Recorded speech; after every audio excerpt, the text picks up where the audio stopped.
السلام علیکم دوستو، اگر آپ سے کوئی کہے کہ آپ اپنی پرانی گاڑی، پرانا گھر چھوڑ کر اس کو اگر چینج کرنا چاہے تو آپ کیا کریں گے؟ آپ ایک سیکنڈ کی دیر نہیں لگائیں گے، کہیں گے کہ جلدی سے کوئی پرانی گاڑی لے لے اور مجھے نئی گاڑی دے دے۔ تو اللہ تعالیٰ سال میں ایک بار یہ موقع آپ کو دیتا ہے کہ جب شعبان کی رات آتی ہے 15ویں شب، تو اللہ تعالیٰ آپ کو یہ موقع دیتا ہے کہ آپ اپنی بیکار سی جو آپ نے زندگی گزار دی ہے گناہوں میں، پچھلے سال ہمارے اعمال سبھی جانتے ہیں کہ کیسے ہیں، تو کیوں نہ ہم اس کو تبدیل کر لیں، اپنی زندگی کو بدل سکتے ہیں ہم ایک اچھی زندگی کے ساتھ۔ یعنی جو بک ہم نے، جو نامہ اعمال کی جو ہماری کتاب ہے وہ ہم نے بھر دی ہے گناہ کر کے اور برے اعمالوں سے، تو کیوں نہ ہم اس کو جو ہے تبدیل کر لیں اللہ کے ساتھ۔ اپنے جو اعمال نامہ ہمارے آج کے دن لکھے جائیں گے نئے، تو کیوں نہ ہم اللہ تعالیٰ سے رو کر اپنی مغفرت کی دعا کر لیں اور ایک نئی کتاب جو ہماری نئی شروع ہونے والی ہے، نئے اعمال ہمارے لکھے جانے ہیں، تو ان کو ہم اتنا بہتر کر لیں کہ اللہ ہم سے راضی ہو جائے۔ تو جب دیکھیں شعبان کا جب مہینہ آتا تھا تو ہمارے پیارے آقا صلی اللہ علیہ وسلم جو ہے وہ اپنی عبادت کو بہت زیادہ تیز کر لیا کرتے تھے۔ یعنی کہ رجب کہتے ہیں کہ اللہ کا مہینہ ہے جس میں کہ ہم بیج بوتے ہیں، شعبان ہے ہمارے پیارے آقا کا مہینہ، تو اس میں زیادہ سے زیادہ درود پاک پڑھیں اور رو کر اپنے گناہوں کی معافی طلب کریں، اور وہ جو بیج آپ نے بویا ہے اس پر آبیاری کریں اپنے آنسوؤں سے۔ اور پھر آتا ہے اس کے بعد رمضان، تو رمضان کے اندر وہ ہے ہمارے پیارے آقا جو ہیں ان کی امت کا مہینہ، یعنی ہمارا مہینہ، اور اس میں ہم کاٹتے ہیں فصل۔ تو فصل آپ جب کاٹ سکتے ہیں جب آپ بیج بوئیں گے، جب آپ بیج ہی نہیں بوئیں گے تو فصل کیسے کاٹیں گے؟ تو ضروری ہے کہ آپ ابھی سے اپنی عبادتوں کو تیز کر دیں اور اپنے جو روز کے روٹین کے جو کام ہیں وہ کم سے کم ایسی مصروفیات رکھیں کہ جس میں عبادت کا موقع نہ ملے۔ تو کوشش کریں ابھی سے اپنی عبادتوں کو زیادہ سے زیادہ تیز کریں تاکہ رمضان میں آپ بالکل تیار ہو جائیں۔ دیکھیں تیاری ہر چیز کی بہت ضروری ہوتی ہے۔ جس طرح اگر آپ کے گھر کوئی مہمان آتا ہے تو آپ کیا کرتے ہیں؟ سب سے پہلے جلدی آپ اپنا گھر صاف کرتے ہیں، کھانا وانا بناتے ہیں، تیاری کرتے ہیں۔ اسی طرح کہیں آپ کو جانا ہوتا ہے تو بھی آپ تیاری کرتے ہیں۔ تو ایک رمضان جو ہے یہ ایک طرح کا مہمان ہے جو ہمارے پاس آ رہا ہے، اللہ تعالیٰ کی رحمت ہے ہمیں بخشوانے کے لیے۔ اللہ تعالیٰ ہمارے لیے یہ احسان ہے اللہ تعالیٰ کا کہ اس نے ہمیں یہ رمضان دیا۔ تو اس کی تیاری کس طرح کریں گے؟ آپ اپنے گھر تو صاف کریں گے ہی، اس کے علاوہ جو ہے آپ اپنی عبادتوں کو زیادہ سے زیادہ جو ہے قرآن پاک کی تلاوت ہے، نماز ہے، اچھے کام ہے، اس طرح ابھی سے کرنا شروع کر دیں کہ جب آپ رمضان آئے تو آپ بالکل جو ہے تیار ہو جائیں۔ حضرت بی بی جو عائشہ ہیں وہ فرماتی ہیں کہ ہمارے جو پیارے نبی ہے وہ جب شعبان آتا تھا تو اپنی جو روٹین ہے وہ چینج کرتے تھے، یعنی کہ زیادہ سے زیادہ روزے جو ہیں وہ شعبان میں رکھتے تھے۔ تو آپ نے ان سے پوچھا کہ یا رسول اللہ آپ شعبان میں اتنے زیادہ روزے کیوں رکھتے ہیں؟ تو ہمارے پیارے آقا نے کیا فرمایا؟ ہمارے پیارے آقا نے فرمایا کہ عائشہ، لوگ نہیں جانتے کہ رجب اور رمضان کے بیچ کا جو یہ مہینہ ہے نا، اس سے غافل ہیں۔ اس میں لوگوں کے اعمال جو ہیں اللہ تعالیٰ کے پاس جاتے ہیں، تو میں یہ چاہتا ہوں، مجھے یہ محبوب ہے کہ جب میرے اعمال اللہ کے پاس جائیں تو میں روزے سے ہوں۔ تو شعبان کا روزہ رکھیں، کیونکہ دیکھیں وہ جن کے کوئی گناہ نہیں تھے وہ گناہوں سے پاک ہیں، وہ معصوم ہیں، جب ان کو اتنی فکر ہے کہ اللہ کے پاس جب ان کے اعمال جائیں تو وہ روزے سے ہوں۔ تو ہم اپنے بارے میں سوچیں کہ ہم کہاں پر کھڑے ہیں۔ ہمارے پاس تو کچھ بھی نہیں ہے، ہمارا نامہ اعمال تو بالکل خالی ہے، کوڑا ہے، بالکل خالی، اور اگر ہے بھی تو گناہوں سے بھرا ہوا ہے، جہاں کوئی بھی صالح عمل اس میں نہیں ہے۔ تو کیوں نہ ہم اپنی آخرت کو جو ہے صحیح کرنے کے لیے اپنے اعمال کو صحیح کر لیں، اور جتنی بھی بری باتیں، دیکھیں جب آپ نے دیکھا ہوگا کہ رمضان آتا ہے، کہ شب رات آتی ہے، میسیجز آتے ہیں بہت زیادہ، اور دونوں ہاتھ جوڑ کے تصویریں بھیجتے ہیں لوگ ایک دوسرے کو کہ اگر کوئی غلطی ہو تو معاف کر دیں۔ تو یہ بھی جو ہے ایک سمجھے کہ ان کو خود سے شرم آتی ہے، مطلب محسوس ہوتا ہے کہ ہم کسی سے معافی کیوں مانگیں، تو ایک تصویر کی میسیج کی صورت میں تصویر بھیج دیتے ہیں کہ ہمیں گناہ جو ہم نے کیے وہ معاف کر دیں، جو غلط کیا ہے۔ اگر انہیں لگتا ہے کہ واقعی ان سے غلطی ہوئی ہے، تو اگر آپ خود سے کہیں گے، اپنی زبان سے کہیں گے، تو کسی کی عزت کم نہیں ہوتی، بلکہ اللہ تعالیٰ کے یہاں اس کا جو ہے مقام اور اونچا ہو جاتا ہے کہ اس نے اللہ کے خاطر اپنے جو ہے اعمال درست کیے، اور جس کا دل دکھایا تھا اس سے معافی مانگ لی۔ تو وہ تصویر نہ بھیجیں ہاتھ جوڑنے والی۔ اگر آپ سمجھتے ہیں کہ واقعی آپ نے کسی کا دل دکھایا ہے اور غلطی کی ہے، تو سچے دل سے اس سے واقعی سوری کر کے معافی مانگ لیں، کیونکہ یہاں معافی مانگنا بہت آسان ہے، وہاں جا کے اپنی نیکیاں دینا بہت مشکل ہو جائے گی، کیونکہ نیکیاں تو پہلے ہی ہمارے پاس بہت کم ہیں، اور اگر ہم نے وہ بھی بانٹ دی تو سوچیں ہمارے پاس کیا بچے گا۔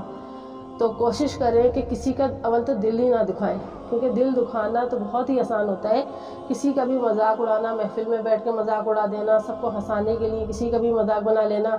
اگر کوئی بندہ سیدھا سادہ ہے تو اس کو جو ہے نشانے پر رکھتے ہیں اور فوراً سے مذاق اڑانا شروع کر دیتے ہیں، لیکن آپ کے دلوں کے اندر جو ہے وہ اللہ بہت اچھی طریقے سے جانتا ہے کہ آپ کیا سوچتے ہیں کس کے بارے میں، ٹھیک ہے۔ کسی کا بھی مذاق اڑانے سے پہلے سوچیں کہ ہر ایک چیز کا حساب ہونا ہے، ہر ایک چیز کا۔ محفل میں کسی کو بیٹھ کے ہنسا دینا، کسی کا مذاق اڑانا بہت آسان ہے، لیکن جب اس کا حساب دینا پڑے گا نا تو بہت کٹھن ہے۔ تو کوشش کریں کہ آپ کی وجہ سے کسی کا دل نہیں دکھنا چاہیے۔ اچھا، دوسری بات یہ ہے کہ دیکھیں، اگر بدلہ لینے کی عادت ہم چھوڑ دیں نا تو بہت سے ہمارے جو ہے کام ٹھیک ہو جائیں۔ بدلہ لینا، یا کہتے ہیں نا کہ اگر اس نے ہمیں اپنے گھر پہ نہیں بلایا تو ہم اسے اپنے گھر پہ نہیں بلائیں گے، اس نے ہمارے ساتھ کیا ہے تو ہم بھی اس کے ساتھ یہ کریں گے۔ بدلہ لینا چھوڑ دیں، کوشش کریں کہ اللہ کے لیے سب کو معاف کرتے جائیں۔ اگر کوئی برا کرتا ہے اور آپ بھی برا کرتے ہیں تو آپ میں اور اس میں کوئی فرق نہیں ہے۔ کوشش کریں کہ اگر اس نے برا کیا ہے تو کوئی بات نہیں، چھوڑ دیں، اللہ کی رضا کے لیے چھوڑ دیں، اللہ تعالیٰ آپ کو اس کا اجر دے گا۔ معافی جو ہے وہ نہ مانگے، ٹھیک ہے، وہ اس کا ہے، لیکن آپ کو پتہ ہے کہ اس نے اگر آپ کے ساتھ غلط کیا ہے تو آپ چھوڑ دیں۔ اور یہ تو حدیث بھی ہے کہ کوئی تمہیں اگرچہ تم سے کوئی چیز چھین لے تو آپ اس کو عطا کر دیں، آپ کے ساتھ کوئی غلط کام کرا ہے اس کو آپ معاف کر دیں۔ یہی انسانیت ہوتی ہے، اور اسی سے آپ جو ہے اللہ کے پسندیدہ بندوں میں شامل ہو سکتے ہیں۔ حدیث ہے کہ آج کی رات وہ جس میں اللہ تعالیٰ قبیلہ بنی کلب کی جو قبیلہ تھا ان کی بکریوں کے برابر، ان کے بالوں کے برابر جو ہے نجات دے گا اللہ تعالیٰ جہنم سے گناہگاروں کو۔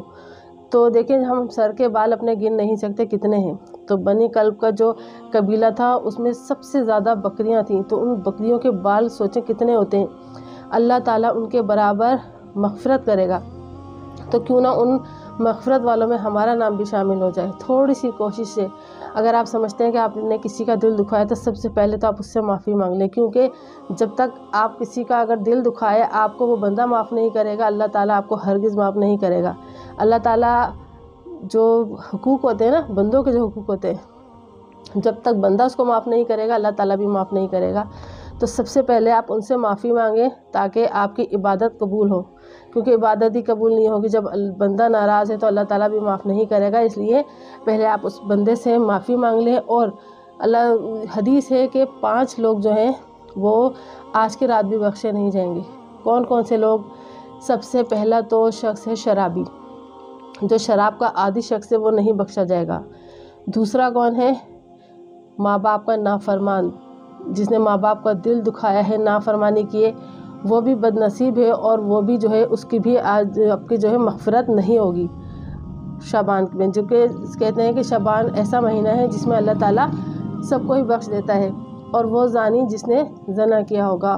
اور چوتھا جو ہے وہ شخص ہے جو کہ رشتہ داروں کو بڑی آسانی سے قطع تعلق کر لیتا ہے، رشتہ داری کو کاٹ دیتا ہے، یعنی قطع رحمی کرنے والا۔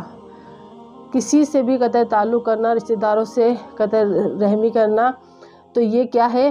یہ بھی اللہ تعالیٰ ایسے لوگوں کو معاف نہیں کرتا جو آسانی سے رشتہ داری جو ہے ختم کر دیتے ہیں۔ ایک تکبر کرنے والا، تکبر کا لباس پہننے والا یعنی تکبر کرنے والا۔ ایک ہے چغل خور، جو چغلی کرتا ہے، ٹھیک ہے، ایک وہ بھی جو ہے آج کی رات بخشا نہیں جائے گا۔ اور دوسرا مصور، جو کہ تصویریں بناتا ہے، ٹھیک ہے، جو ہاتھ سے تصویریں بناتا ہے، وہ یہ جو مجسمے بناتا ہے، ہو بہو شکلیں بنانے کی کوشش کرتا ہے، تو وہ بھی جو ہے جہنم میں جائے گا اور اس کو بھی بخشا نہیں جائے گا۔ لیکن دیکھیں نا امیدی بھی کفر ہے۔ اللہ تعالیٰ کہتا ہے کہ جو بندہ سوائے شرک کے اگر مجھ سے معافی مانگے گا، سچے دل سے توبہ کرے گا، اللہ تعالیٰ اس کو معاف کر دے گا۔ تو سب سے جو اہم چیز ہے وہ کیا ہے کہ آپ اللہ سے اپنے گناہوں کی معافی تو مانگے، تبھی تو اللہ تعالیٰ معاف کرے گا۔ بے شک اللہ تعالیٰ نے کہا ہے کہ یہ 5 شخص جو ہیں یہ بخشے نہیں جائیں گے، لیکن اللہ بڑا غفور الرحیم ہے۔ آپ سچے دل سے توبہ کریں، اللہ سے اپنے گناہوں کی معافی مانگیں اور توبہ کریں کہ آئندہ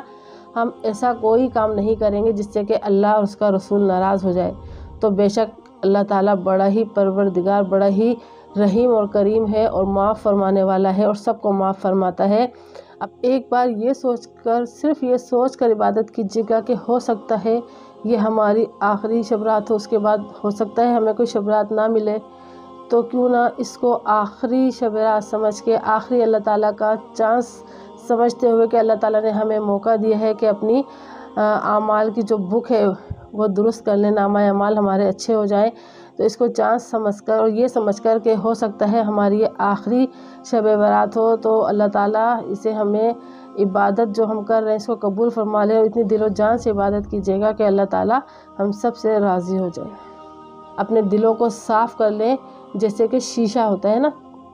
جیسے آپ اندر سے ایسے ہی آپ باہر سے ہوں، یہ نہیں کہ اندر کچھ اور باہر کچھ۔ اپنا دل صاف کر لیں، کیونکہ دل صاف ہوتا ہے تبھی اللہ تعالیٰ اس میں رہتا ہے، دلوں کے اندر رہتا ہے ہمارا اللہ تعالیٰ، کیونکہ دلوں کو صاف رکھ لیں، دلوں کو پاکیزہ کر لیں، لوگوں کے بغض، چغلی اور جو کہتے ہیں نا حسد، ان بیماریوں سے اپنے دل کو پاک کر لیں۔ شاید جو ہے اللہ تعالیٰ پاک صاف لوگوں کے دل میں رہتا ہے جن کے دل سچے ہوتے ہیں، تو اپنے دل کو پاک صاف کر لیں، اور آج کی رات جس طرح آپ اپنے گھر کو چمکاتے ہیں بالکل اسی طرح اپنے دلوں کو بھی چمکا لیں کہ کسی کے لیے کوئی حسد، کوئی جلن، کوئی برائی نہ ہو، اور اپنے دل کو بالکل صاف کر لیں، ٹھیک ہے، تاکہ اللہ تعالیٰ آپ سے راضی ہو جائے۔ اور اپنی دعاؤں میں مجھے ضرور یاد رکھیے گا، اگر ایک بات بھی آپ کو سچی لگی ہو دل سے، تو آج کی رات جب آپ دعائیں مانگیں گے تو مجھے ضرور یاد رکھیے گا اپنے دعاؤں میں، اور ہم سب کی بخشش کے لیے دعائیں کیجیے گا۔ اللہ تعالیٰ ہم سب کو اپنی رحمت کے سائے میں رکھے گا، سایہ ان کے سر پر سلامت رکھنا ہے اللہ، اور جتنی بھی کنواری لڑکیاں ہیں اللہ تعالیٰ ان کو اچھے رشتے عطا فرما دیجیے یا اللہ، جتنے بھی بے گناہ لوگ ہیں ان کو رہائی عطا فرما دیجیے جیلوں سے، اور جتنے بھی اسپتالوں میں مریض ہیں یا اللہ ان سب کو صحت عطا فرما دیجیے، اپنے اپنے گھروں کو اپنے بچوں کے ساتھ خوشحال زندگی گزاریں، اور جو لوگ آفت زدہ ہیں جن پر آفت آئی ہے زلزلے میں، ان سب پر اپنا کرم فرما دیجیے اللہ، ان سب پر اپنا رحم فرما دیجیے، اور یا اللہ جو بے گھر ہیں ان کو گھر دے، جو بے اولاد ہیں ان کو اولاد دے، جو مشکلات میں ہیں ان کی مشکلات کو پورا کر دے، اور یا اللہ جتنے بھی میرے رشتہ دار، میرے عزیز و قریب ہیں اللہ سب کی مغفرت فرما دے، میرے والدین کی مغفرت فرما دے، میرے پیارے آقا صلی اللہ علیہ وآلہ وسلم کی امت کی مغفرت فرما دے،